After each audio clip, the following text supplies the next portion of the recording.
I've been ill. Yeah. How's it going, mate? It's been a long time. How you been? Yeah, good. Yeah, great. So we're live now, right? We are. Yeah, I know. It's been a while, Jace. But yeah, all good. You're looking beautiful. Aging like a fine red wine, so to speak. Not if you talk to my sports position with my hip. Oh, really? But yeah. Really? Yeah. Getting a bit old and wobbly, is it? Too many years of pounding the pavement, playing AFL and running. I forgot about that, hey? I forgot that you're a crazy AFL girl. And yeah. how the kiddos? Good? Yeah. They're good. So 14 months and 7. Very, very active. Wow. Hence why I've got to keep active and protect my hip. Yeah, man. You know what? Like I was thinking with Cordia this morning, my partner. It's like, I'll ask you the question live. How do you do it as like a mum that's working professional? Like it must be bloody challenging. Yeah.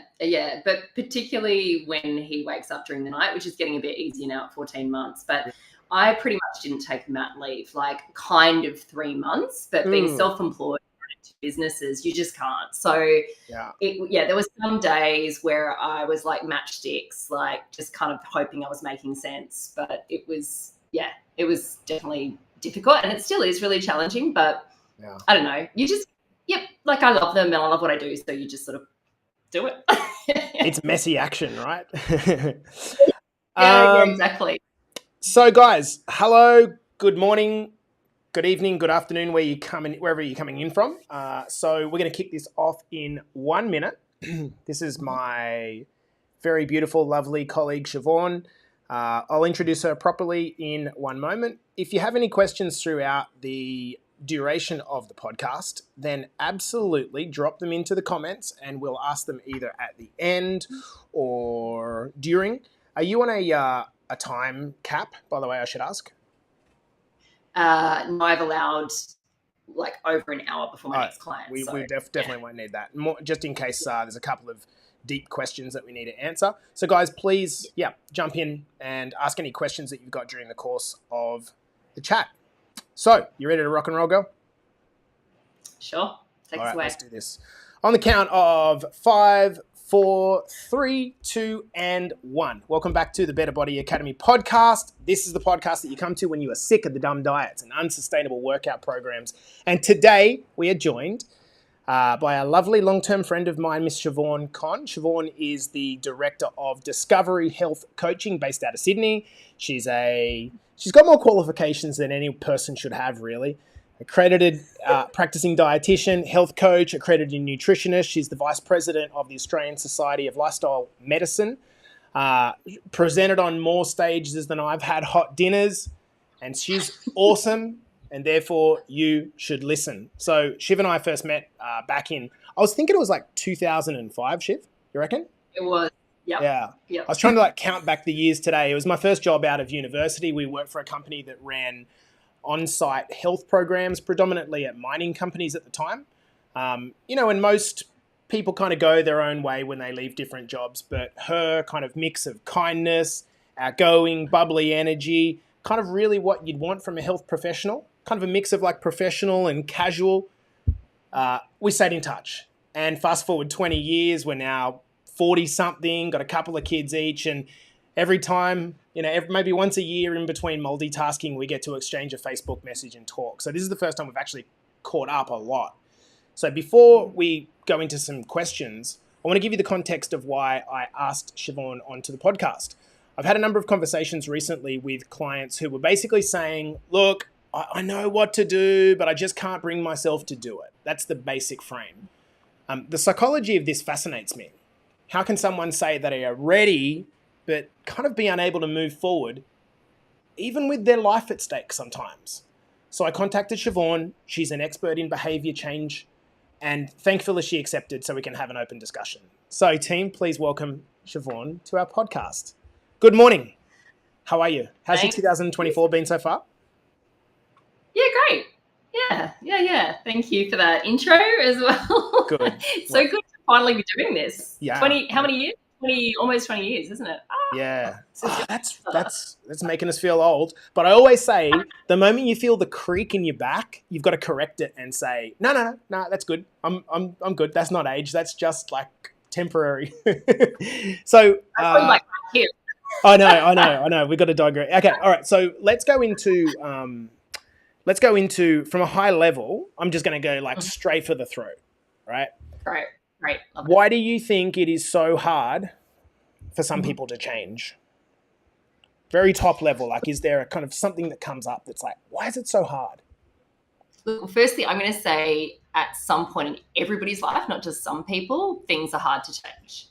And this is to do with timing, but it's also to do with importance. There's two main factors here, which is importance and confidence. So how important is that thing to you to change when you weigh up all the other priorities and things that are important in your life? And so there might be really competing priorities there. So it might be, well, I prioritize my family and work over health, and it always just keeps coming up against those things.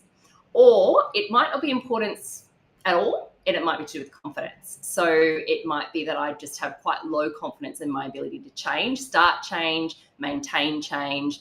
I've had maybe previous experiences that, haven't worked in my favor, and then that started, to create a sort of belief system of it's not possible for me. So it's really, I think, those two factors that I work with clients to help them to overcome those blocks. Okay, so confidence and like the timing, the priority at that moment, importance, you call it. So importance, which is motivation. So importance is basically how important is it for me to change this thing? Like, does it align with who I am, my identity, my values, my beliefs? Will it give me more of what matters to me? And if people aren't connecting that change to giving them more of what matters to them, or they don't see themselves as that person that exercises, so it's a mismatch in terms of identity, or they don't believe it's going to give them, things that are of value to them or benefit them. Yeah, so that's sort of the importance piece, which is, it's huge. It can be really huge. So sometimes, even though we're in the health industry, Jace, and health is one of our values and it's important to us, for other people, it's not as important. So it's really about connecting. How can health give you more of what really does matter to you, which might be showing up for your kids or being a leader, or, and so if you can make that connection, then that's sort of a penny drop moment for people where they go, oh, actually, if I did do this, I would be able to get more of this, or it would fit more with my identity. Yeah. I think the relevance of that is where, for example, someone joins either of our programs and then they want to work out 5 times a week and they want to eat perfectly every day and like not go out of the lines. This like pursuit to be perfect, which is impossible, but ends up breaking people. Like you're not trying to be a fitness coach. You're trying to be a mum or dad. And I like the idea of actually swapping the mindset to what's the minimum I need to do to give me the lifestyle I want? Not how do I like overcommit and perfect. Yeah.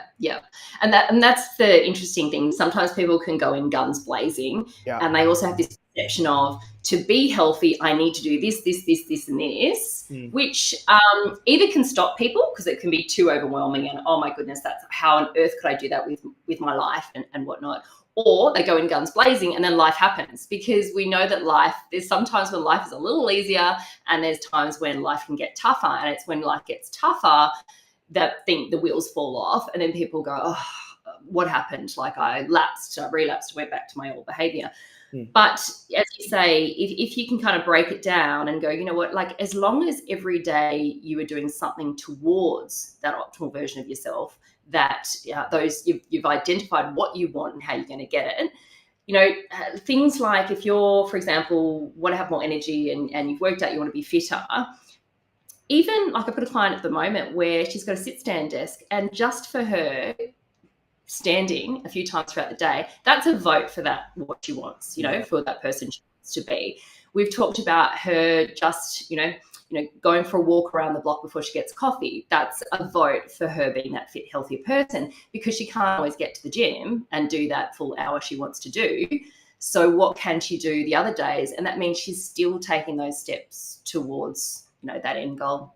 And working from creating an identity slowly, vote by vote, day by day, and it builds up slowly, as opposed to throw the kitchen sink at it and, why can't I keep this up? Yeah, absolutely. Because we sort of know that if you're doing it more consistently, you start to say, this is who I am. I'm a person that finds opportunities to move my body. I'm a person that tries to find something healthier to eat each day.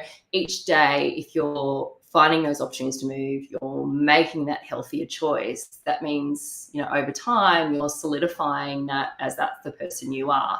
They're the choices you make, and it becomes easier, and it becomes obviously more of a habit over time. Yeah. So if someone says, let's just say, like, typical reasons people have against, say, getting themselves in better shape, I have no time, or I can't do it, or I have no money. Do you think the person genuinely believes that that is real? Or do you think that,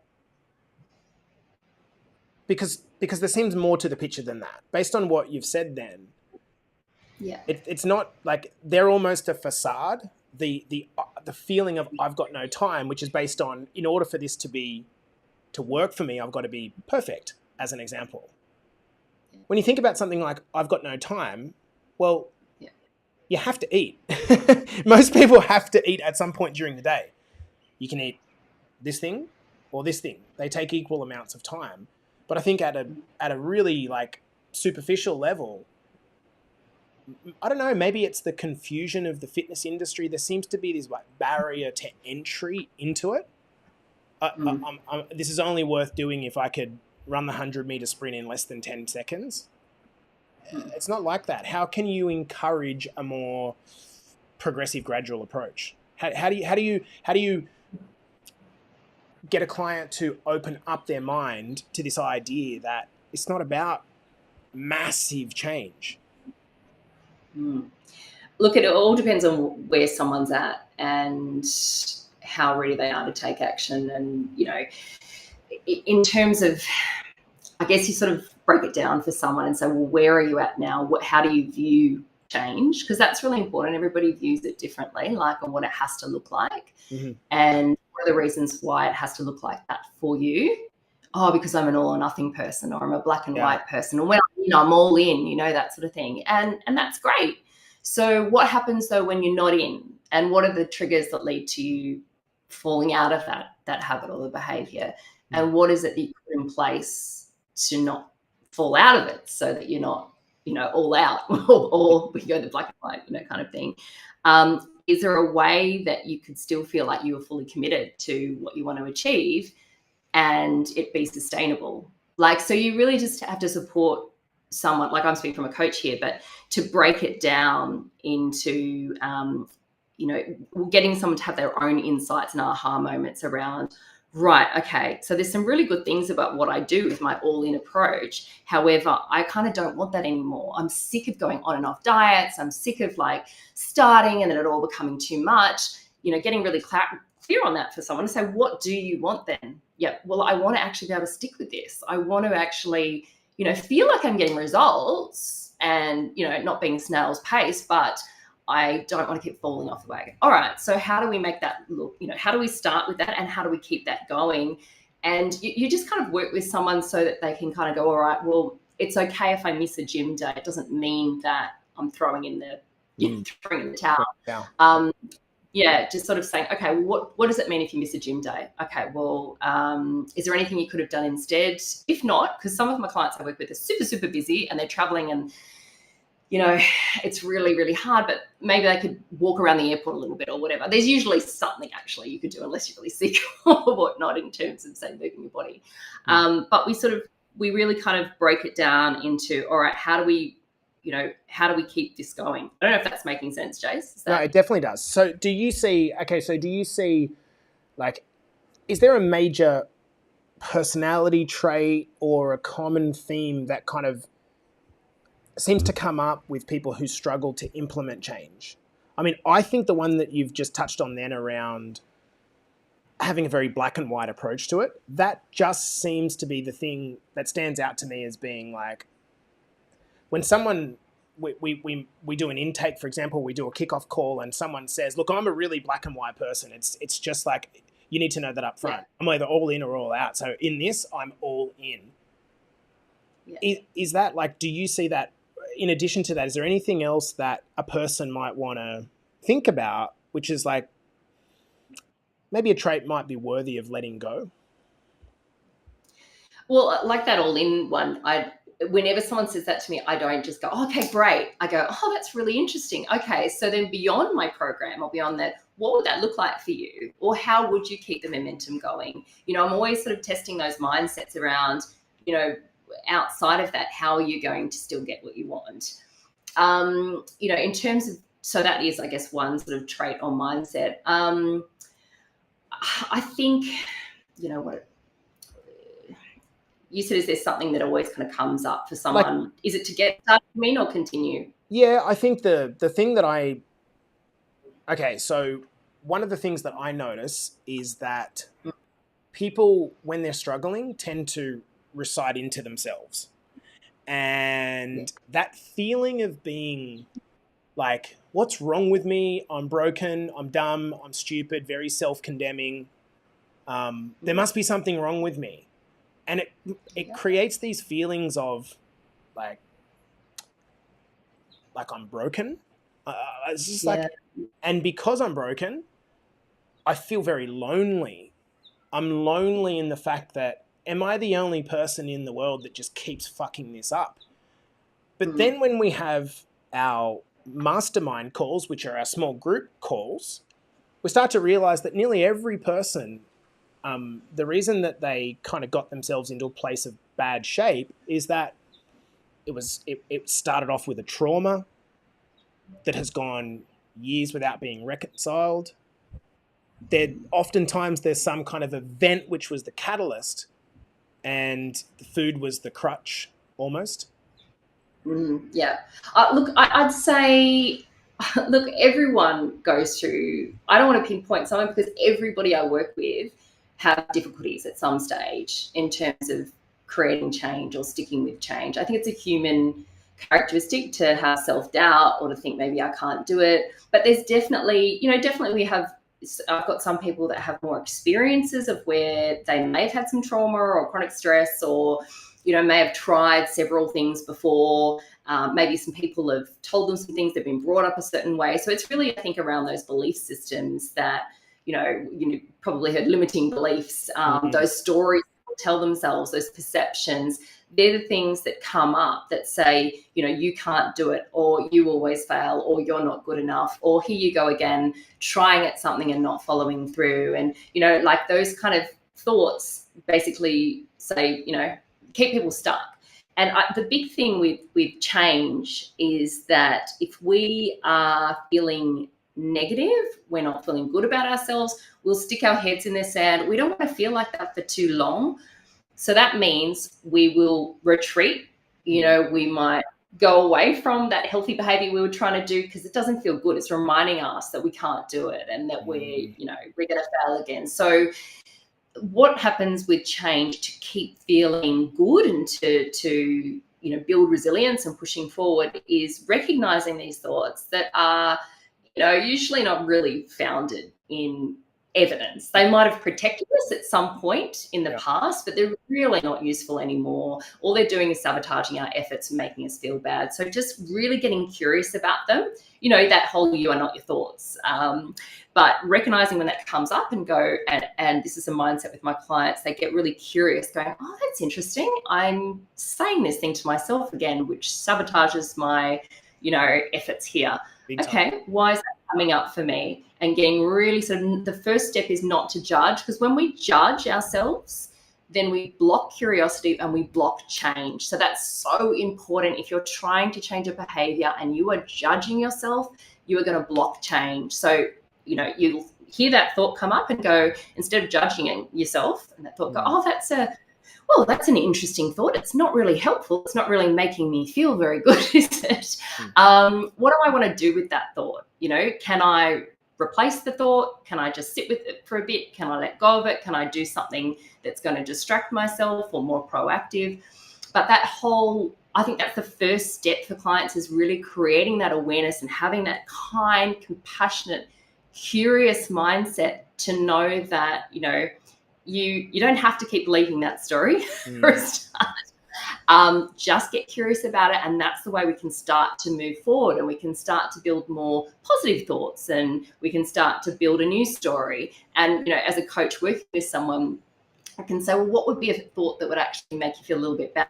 Or what would be a thought that would actually help you to choose that healthy food today, or to go for that walk, or to get to bed a little bit earlier? And we start planning too. So situational, we'll say, what are some situations when those thoughts come up? Or what are some triggers for those thoughts or beliefs?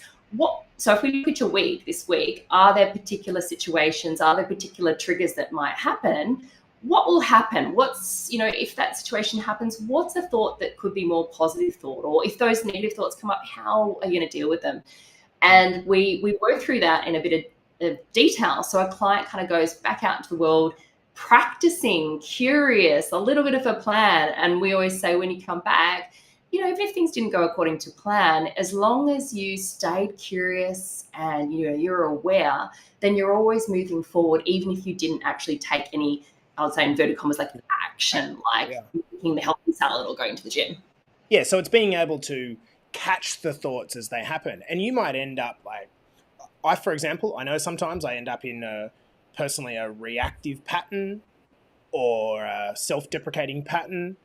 And if that just continues, that can last days and weeks and months, and then you dig yourself into a hole. So the first step is, I agree, it's being able to, it's kind of like meditation, right? When you start meditating and then people get really frustrated the moment they realize they're dreaming off there when they're meant to be meditating. No, actually, that's a good thing. You just caught yourself and become more aware. So that's what we're trying to do here, guys. We're trying to, when we're always talking about changing the story, we're talking about when you notice that kind of old fairy tale, once upon a time, Wendy was useless and didn't lose weight and she's back on the diet, and you're like, oh. I like to actually almost like in myself, like point it out.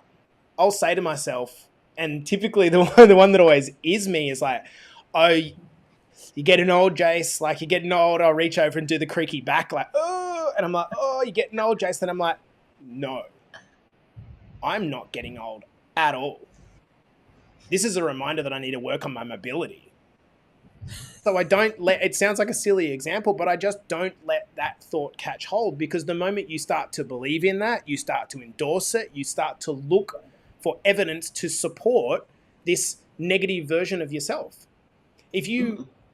I think a lot of our crew, what'll happen is it's like Monday, right? And it's the start of a fresh week. We've done our intentions for the week, and it's like work was shit for the day and we had a bad day. It's like, see, there's the proof that I'm useless. Dude, it's Monday.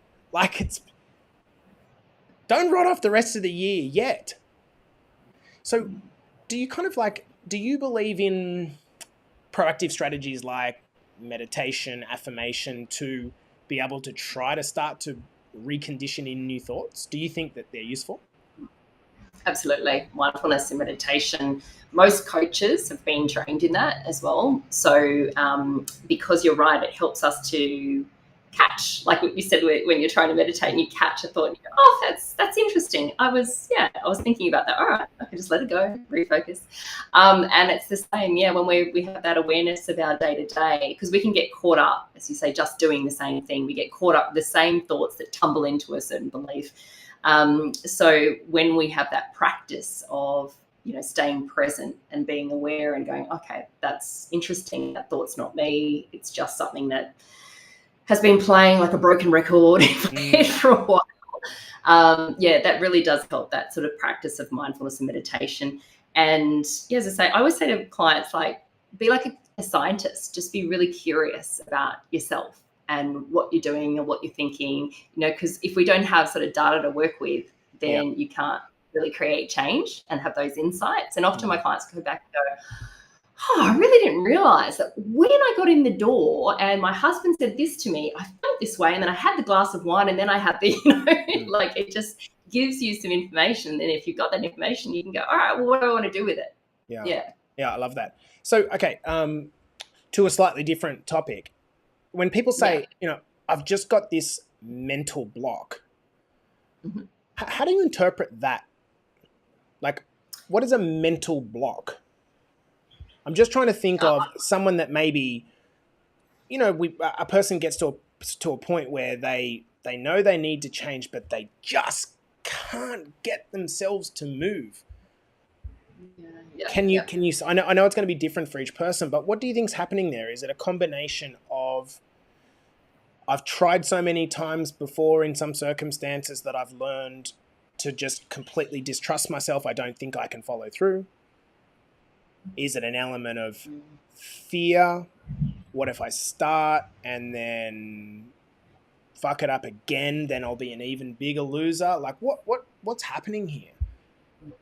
Because it seems it seems just sad to me that a person might need to have a heart attack, get diabetes, or lose their brother in order to take action. Like, it's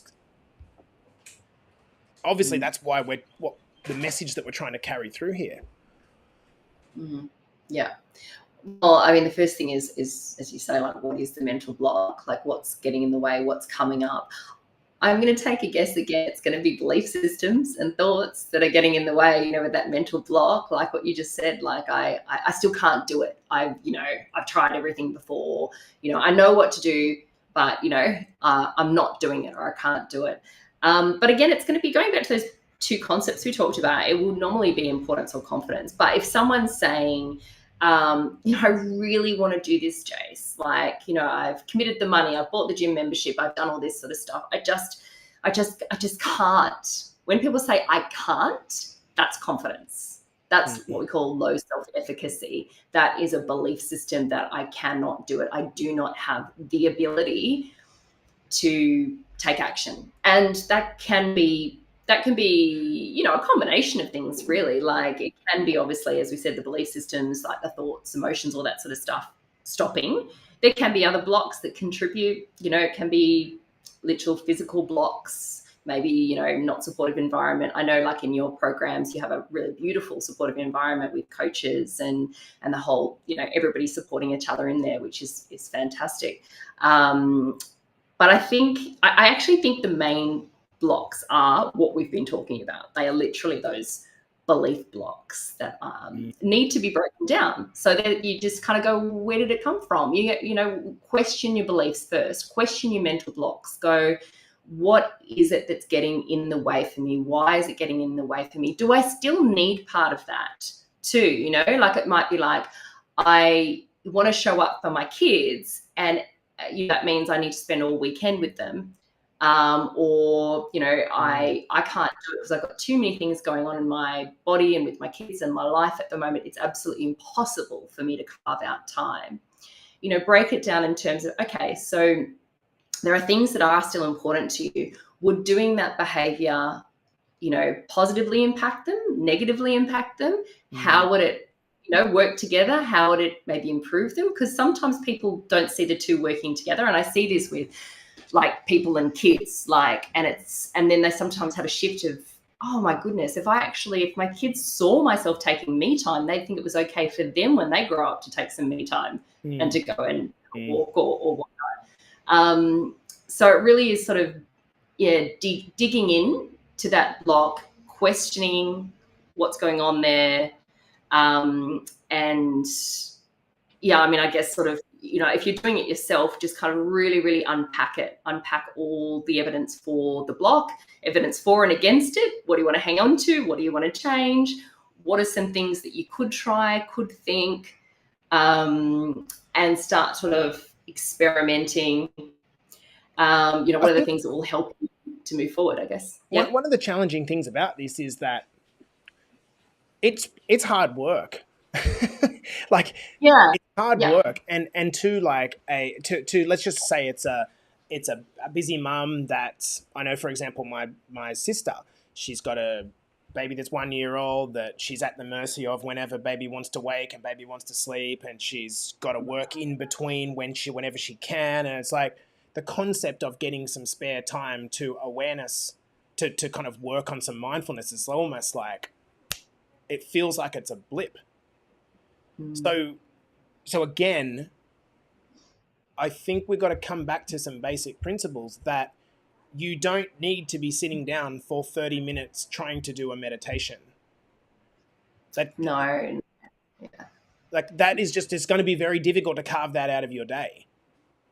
Yeah, that's it. That's it. And you've got to see what's possible for you in your sort of situation. I mean, you're right. When you've got a circumstance like that, like I'm before I had kids, life looked a little bit different for me. It was a lot easier to cook meals from scratch and, do exercise when I wanted to. And the reality is you've got to really just pare things back and go, it still doesn't mean that I'm not, exercising, or I'm still not, eating well if I'm ordering some meal delivery services that are a bit healthier, or getting some barbecue chicken with a pre-made salad, or kind of, it is, as you say, it's perceptions too. And I think the whole thing is that positive mindset, staying really sort of going, all right, what are the actions I'm taking, and actually acknowledging that as well. Like I've taken that action today and I feel good.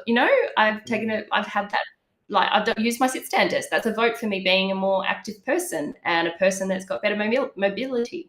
I chose that piece of fruit instead of the biscuits that were on the counter. That was a vote for my health today. And recognizing those small steps is really, really huge in terms of overcoming the blocks that are to do with confidence.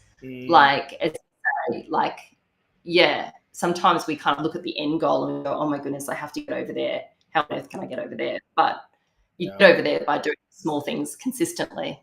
Yeah. Because I think there's a big part of this which is taking on too much too quickly, and then we almost just like, in order to reclaim some brain space, we think it's easier to just opt out of as much as we can in life to try to reclaim some. But then we do that and we feel like we've gone back to the start again. And it's like constantly hopping on this yo-yo back and forward, back and forward. I guess the main message that's coming through here is, we talk about people like David Goggins. I'm not sure if you know or have heard of, but like this vicious coming from an evil place, you're shit, get yourself into the gym, you fat bastard style of motivation. Like that might work for a few people, but for the most part, you're not going to continue to do something that comes from a place of self-deprecation for very long. It might be good to get you started, but how are you going to fall in love with the idea of training, fall in love with the idea of eating great food, fall in love with the idea of trying to reclaim some space, if the only reason you're doing it's to escape the pain and treat yourself like a piece of you've got to get a little bit softer on yourself. Yeah. Well, yeah, the questions that you've got to train yourself to ask yourself are, what's working for me? What have I done that has worked well in the last week or last few days? What can I do? What resources do I already have? What strengths, what experiences? But just because a lot of people come to me and they're like, oh, Shivaun, I didn't do this, this, and this very early on when they start to work with me. But after a while, they start going, oh, Shivaun, I did this, this, and I noticed this. And even though I didn't do this, I noticed this about myself. Just shifting that mindset into the what can you do? What is possible? What, that whole gratitude. Well, let me give you an example of this, Shivaun, if I can. And I think she's watching here. Wendy, one of our lasses, she has done all the diets and all the things and really kind of struggled. Anyway, she said to me the other day, check this out. Right? She said, I noticed the other day that when I got up off the couch, lounge, chair, whatever it was, she used to kind of do this thing where she went sideways and kind of wriggled herself up like this, right? And it's kind of like a mission. And she said the other day, almost like a box squat, she just found herself just getting up out of the chair. Interesting. And she was like, wait a second, did I just do a kind of like a box squat? Did I just get out of there? Yeah, there was a bit of assistance on the arms, but it wasn't like this kind of wiggling, awkward, fucked up motion. It was just like I stood up and my legs are strong because I've been training them. And she messaged that through, and I thought, like, how do we get more people to notice that? Like, that is such a huge win, because for someone that has been crippled by failure of diets on and off, but weighing themselves validated on the scales, something like that is just like, that is going to a person's quality of life. Like, and I get so excited about it, but then the next day it's like, the next person sends a message saying, oh, I only lost 200 grams this week. It's like, fuck, man, like 200 grams is a big poo. You know what I mean? Like, and we don't even worry about that shit. How do we, what do you think's the key to reminding people to think about this? Is there something that's like a little hack that you can think about, which is like, we call them non-scale victories? How do we get people to recognize the power of this? Yeah, look, I think there's a couple of elements here. So first thing is, I always get people, like, if you come in for, say, weight, I always say it's here, but we always say, what do you actually really want? What do you want? Like, what do you really want? We have to go big picture here, because weight's just a biometric, like, really, who cares? Not who cares, but you know what I mean? Like, it's not actually what people really want. They usually want freedom. They want better mobility. They want to be able to play with their kids. They want to be able to do what they want to do for the rest of their life. They want to be able to show up as a partner, as a leader in the workforce, or be able to go traveling, or, like, what do you really want, like, from yourself and your life? So you need to get real good clarity on that. And then what are the actions underneath that will help you to get what you really want? So they might be, all right, well, I need mobility. I need to keep my body strong and fit and have high energy to be able to do those things. I need to be able to make sure that I'm well rested and self-care, and there's moments for me, or, I need to make sure that I'm fueling myself well. Like, what are all those elements underneath? And then, all right, so what are the things you do each day or week that, I guess, add towards that? So it might be like that I squatted a couple of times when I got off the toilet, or I did some little step ups while I was brushing my teeth. Like, honestly, any sort of movements that head towards that, as we say, are a vote for what you really want.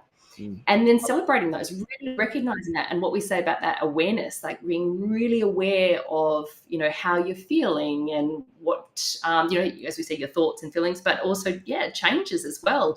So really kind of reflecting about what worked today. What was something that I was proud of myself today? What was something I was grateful for? What was something that worked today, that worked really well? Do you think there's a good practice for that? Like, because one of the questions that we got here is like, how do you create that awareness?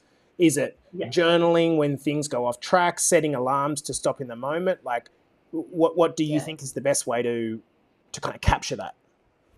It depends on the person. So some people do journal, and they, with thoughts, and or people use tracking diaries or things like that. But I do think journaling, but it is something that over time that you kind of create a mindset that's looking for the positives. The more you do it, the more you look for what went well for yourself, or what you're grateful for, or, that opportunity to move. But in the short term, you can definitely, you can have tracking diaries for the way you moved. So what did I do today? I walked around the block, tick. The next day I used my sit-stand desk, tick. Then you also obviously can have journals for everything. What was I grateful for today? What went well today? And just write it down.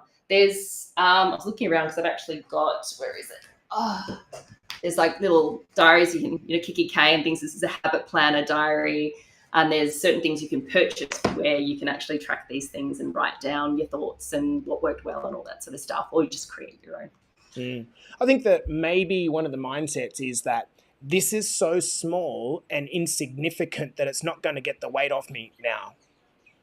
Yeah. But if that's not the purpose, and I'll give a kind of a similar example of this, I think that a lot of people, when they're attempting to track their nutrition with MyFitnessPal to understand what calories are going in and where their macros are, the idea is that their thought process is that I'm trying to be like an accountant and balance the books at the end of the day.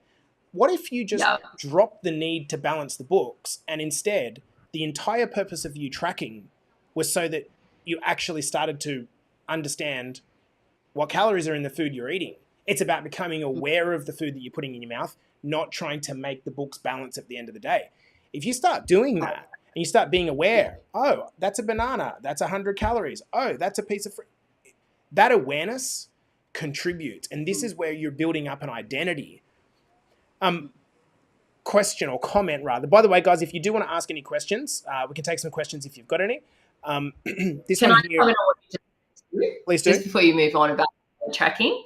So the tracking can be negative or it can be a positive thing. So if you're tracking for awareness, that's great. And if it makes you feel motivated and if it actually gives you some insight and you feel like, yep, okay, that's great. I understand that now. I'm going to make some positive changes. But if you're tracking and you're starting to feel really bad about yourself and you can feel this heaviness within you, then maybe tracking's not right for you right now. Maybe park that and then focus on what makes you feel good. And again, do that big picture stuff. Well, what will make me feel happy, content, energetic, connect with my child, freedom, So really kind of be aware of when you're using tools, whether they are creating that, positive momentum and action as opposed to feeling like you're retreating again. Well, another great example of that is like, I got a question the other day, how often should I jump on the scales? Well, the scales are a tool. If you're a person that's triggered by the scales, the answer might be don't ever jump on the scales, throw them in the bin. But to the next person who might be able to emotionally detach a little bit, it might be weigh every single day.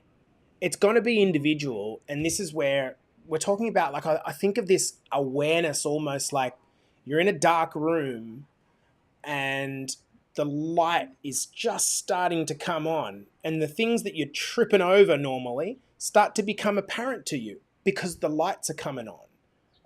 You can only get this if you spend a little bit of time asking. As Shivaun said, I think it's a great way to frame it. Just get curious. I'll maybe go on a kind of a vulnerable tangent here.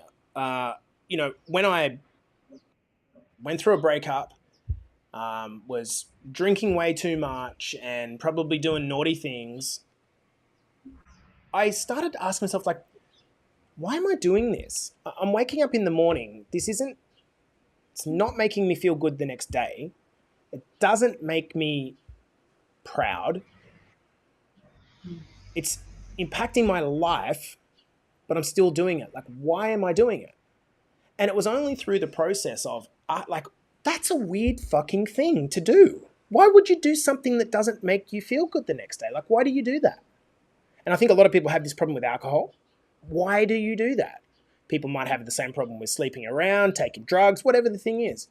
When you get curious about it, you keep asking yourself the question, like, the conclusion that I came to was that I'm doing this because of the feeling it gives me in the moment of forgetting about work and problems and being very present with my friends. And then I thought, well, if that's true, perhaps I can get the same feeling in a less destructive way. And I could. And the way it was that instead of doing a line of cocaine on a Friday night, it was getting up on a Saturday morning with the same guys and going to the beach, having an early breakfast, swimming, and I felt that same level of connection. Like, different medium, different kind of path, but the same outcome. So I love this idea of just getting curious. Why am I doing this thing that doesn't serve me anymore? And you might not come to the answer in that moment, but if you keep asking yourself the question, keep moving through it, some wisdom will eventually come up. It can't not. It'll come up and some light bulb moments, and that might just be enough to break the pattern that you've been in for a period. Sure. And the key thing that you were talking about there was needs, right? So you were drinking, taking drugs, etc., to meet a need of, as you say, connecting with your mates, maybe squashing some pain, getting a release.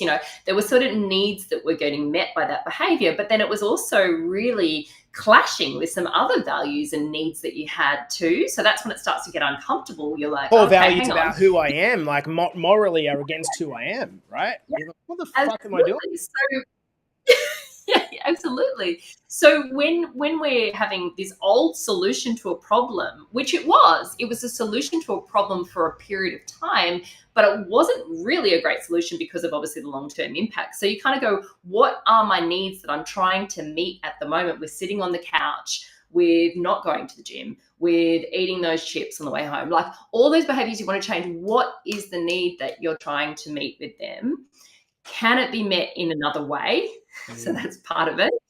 But then also, we also have the sort of preceding stuff too. What's the trigger? Like, what's the craving before you did that as well? You know, what's going on for you there? Can we replace that trigger? Can we get with the cravings associated with the need? Can we meet that craving in another way?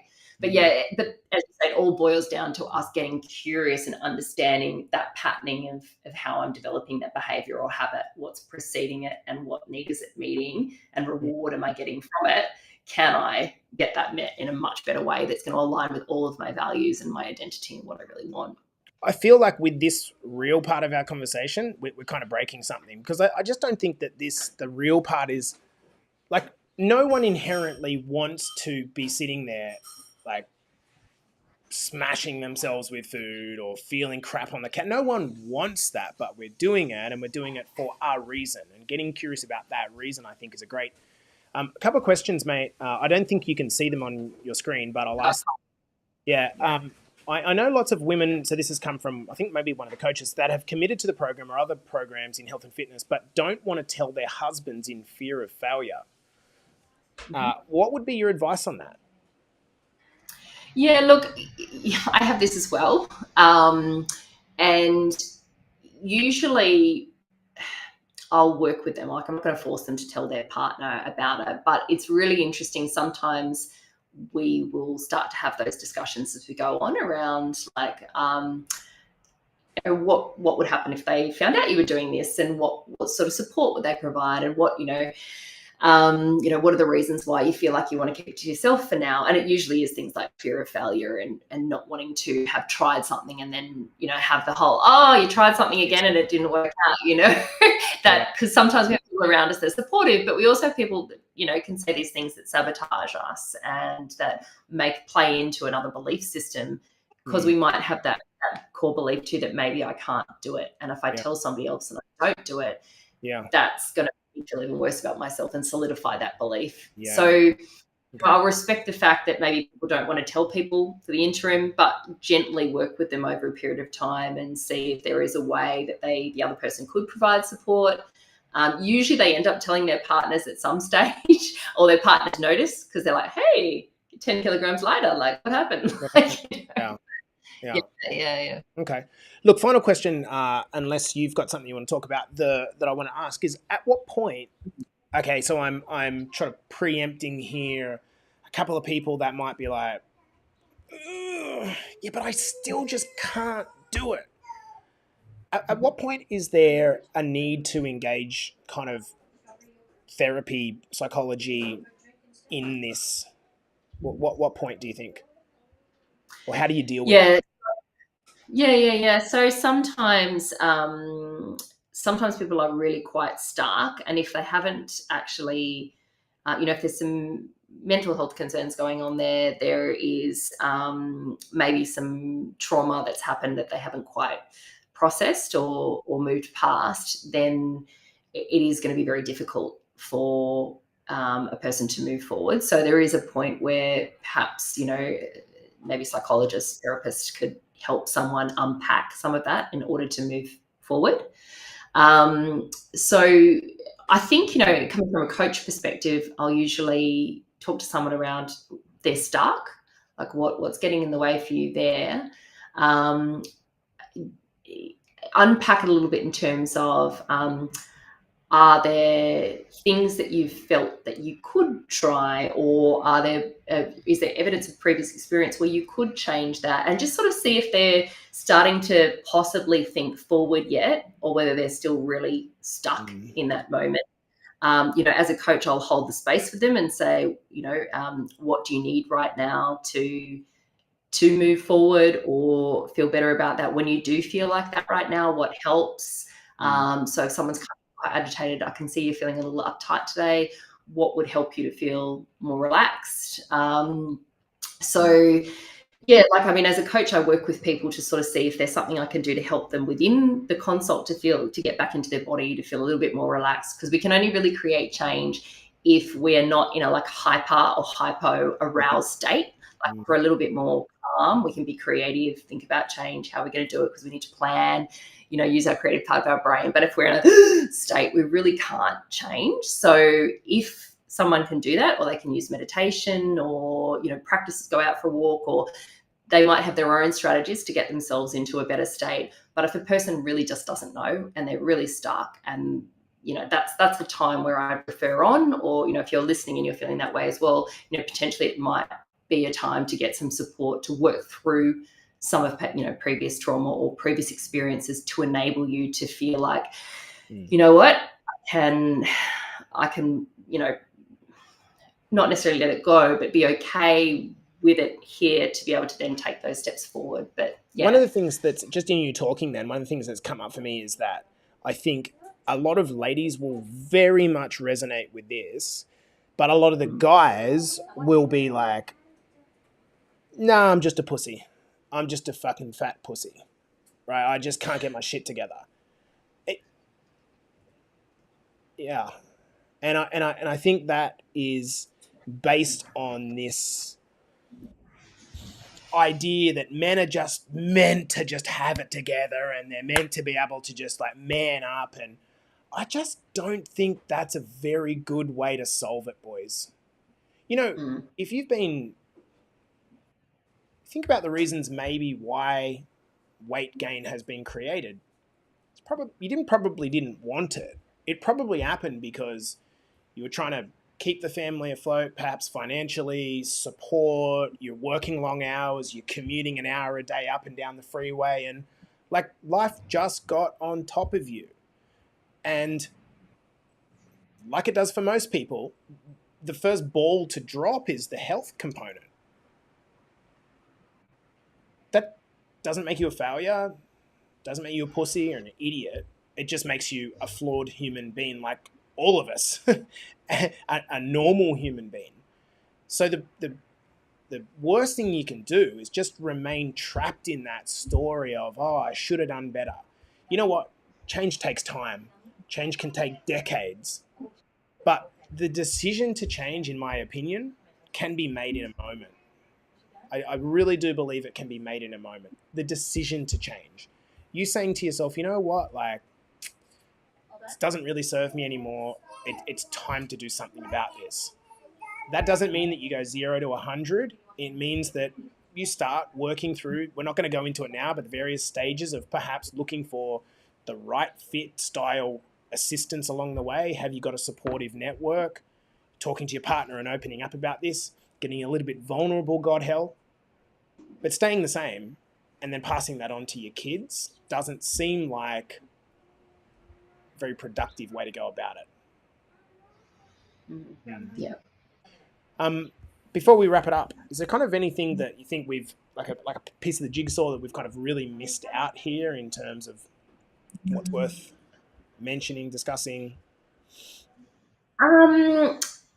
Well, we probably, let me think, external, internal motivation. Have you talked about that before?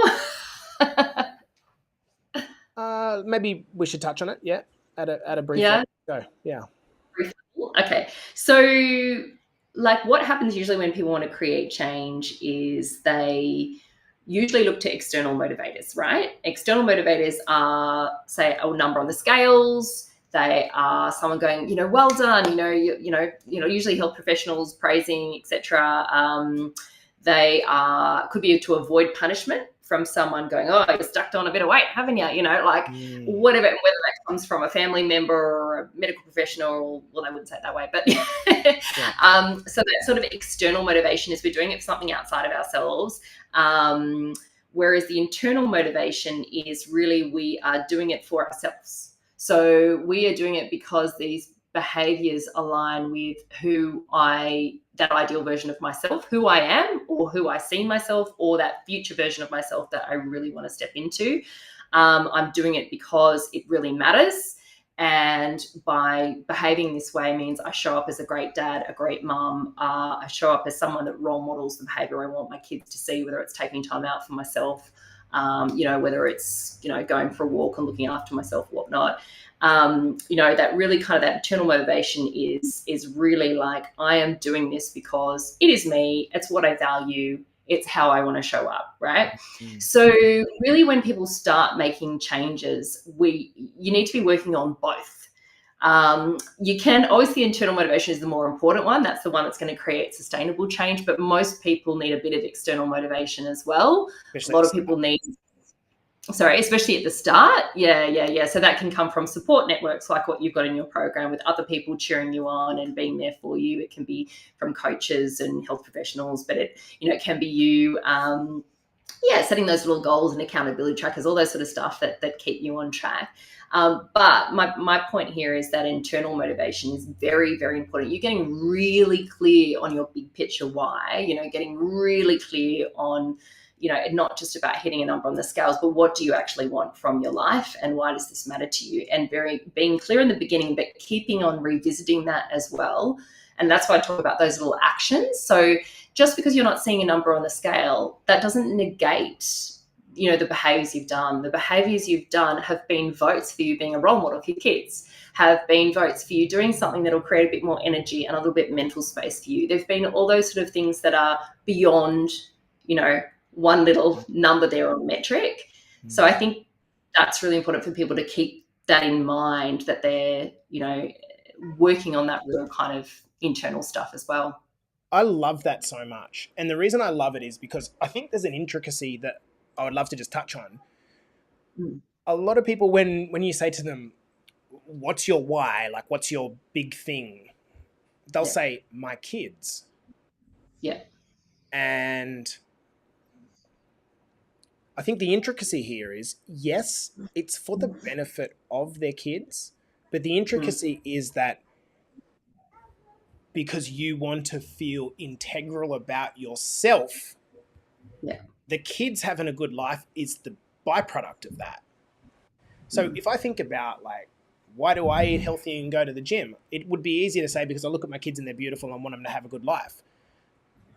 That's driven primarily by me wanting to not feel like an asshole of a dad.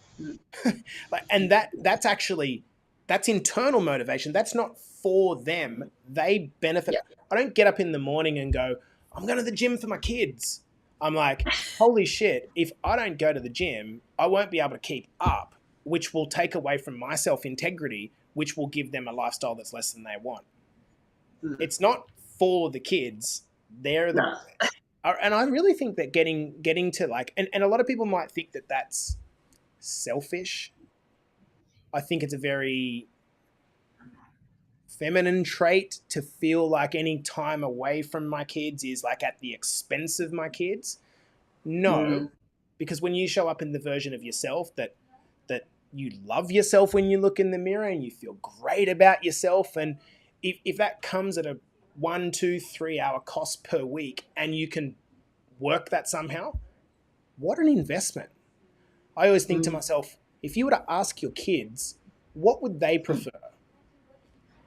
Would they prefer mum, dad to not be with you for 3 hours a week while you were able to recoup some time to work on yourself, but the payoff is that they get the great version of you, or the self-defeated version of you that's with them all of the time, but feels terrible and has lost themselves? And really that, like, we don't need to be thinking about fitness as being this, or health generally as being this, like, massive commitment that needs to be like 20 hours a week. It's really not. One of the themes that's come up in this conversation is it's just really these small things that we integrate into our life.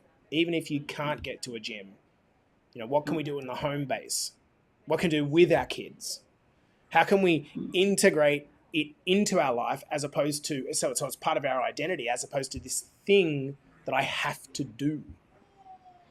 Yeah. Oh, absolutely. Yeah. And like with what you said, that is a big female thing that comes up for like with my female clients around the whole, it's selfish to take the time out to do this for me, you know, but as you said, it's not just like it's on so many levels that it's actually not selfish because of the fact, as you say, you show up as a better person because you feel better about yourself, as you said, you've got more energy, you're actually more of that ideal version of yourself that can give back more. But it also is that modeling, as I've talked about before as well, like having your kids see you doing these healthy behaviors means that they feel that that's okay for them to do that too, and it's a good thing. So it's kind of it's I actually like I love my daughter always says to me, you know, like, oh, you're going for your run, or you know, like, oh, It's you know, and then, and there's been a couple of times when she's questioned when I've gone out with my friends for, say, a dinner. I don't really do it very often, but she's like, you know, oh, you can't tuck me in at night and you can't read me the story. And there was part of me that felt a bit bad. And then I said, no, darling, but it's really important for me to have some time out and spend some time with my friends. You know how you love your friends and you like to have play dates? And she's like, oh, yeah. So you like to have play dates with your friends? Yeah, I do too. so good. And then she's like, yeah, okay. Yeah. I think the biggest like thing in a man's life is when he sees his son or daughter like picking up a set of dumbbells. It's like, I love this. Hey, we got some really nice comments, mostly thanking you for organising this. And Carly says, by the way, Shivaun, you have really nice arms. There you go. How good. Guys, we're going to love you and leave you there. Yeah, Shivaun borrowed Ocean's dumbbells. Hey guys, we're going to leave it there. We're like a couple of old friends that could waffle on for the rest of the night, but we will cap it off there. Hopefully this has been helpful, and more than anything, just to kind of maybe open up your perspective to the idea that you're really not doing that bad. Show yourself a little bit of love. You don't have to win every day by 100%, and get curious. If we can slowly, with our awareness, just like break the hold of these patterns, this is the portal to freedom. Mm-hmm. Yeah. And that's what a lot of us want, right? A content, free, happy life where we can do what we want to do and show up the way we want to show up. Yeah. Best.